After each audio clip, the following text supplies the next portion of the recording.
This graphic novel brings First World War closer to home.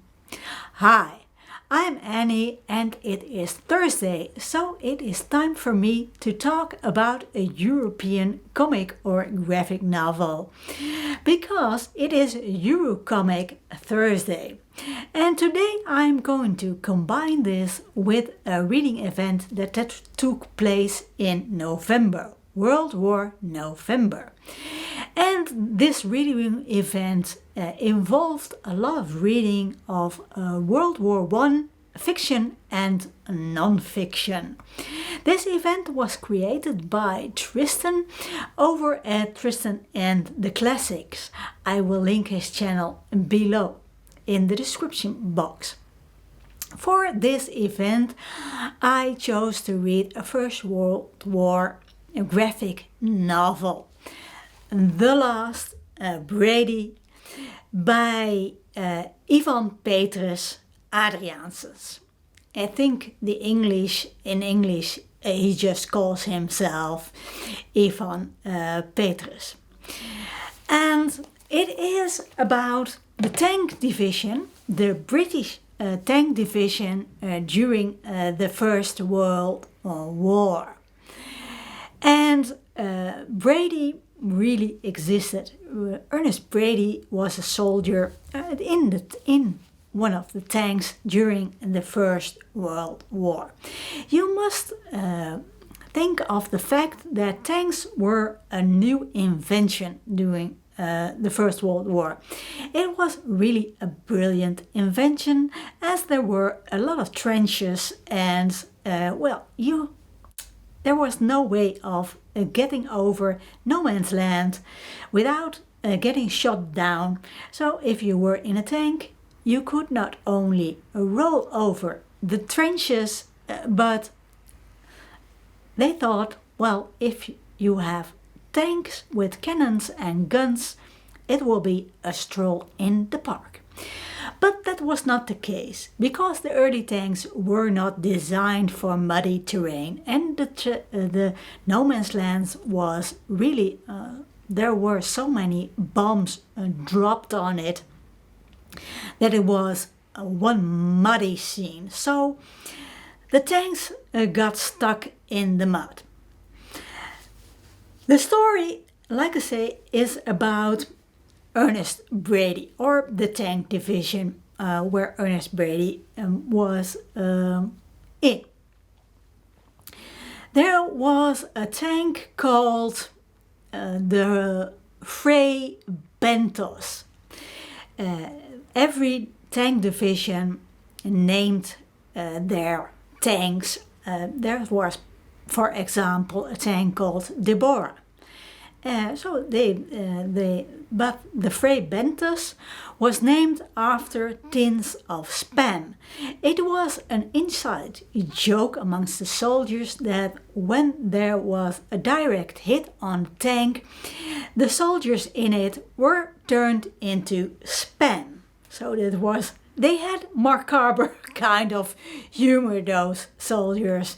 I think that you have to have a macabre sense of humor in those situations if you wanted to survive. Not that you can depend on it, but that was, and it was really an interesting story, although not highly original, because the story starts off in 2017 when this graphic novel was written and published. And it starts with Vicky Brady. And Vicky Brady and her husband are going to Belgium to find out what happened to Vicky's great-grandfather, who was missing in action in 1917. So that's not really an interesting thing. It's just a good, solid vehicle to get a story, a historical story Across. Then the not only the story is written by Ivan Petrus Adriaenssens, but the illustrations are also drawn by him. And wow, can he draw tank battle scenes? It's really, really, you can see where his passions lie. These are really, well, you can see these are really excellent drawings. The battle scenes are the best in the book. I think his characters, his persons, humans are a bit stiff at times, so that's not, I've seen better, but they are okay. I think they're not the worst I've seen anyway, but I liked the tank scenes the best of all anyway. And you can see the present day is in blue, and the tank and the 1917 scenes are in grayish and brownish colors. Well, do I recommend this graphic novel?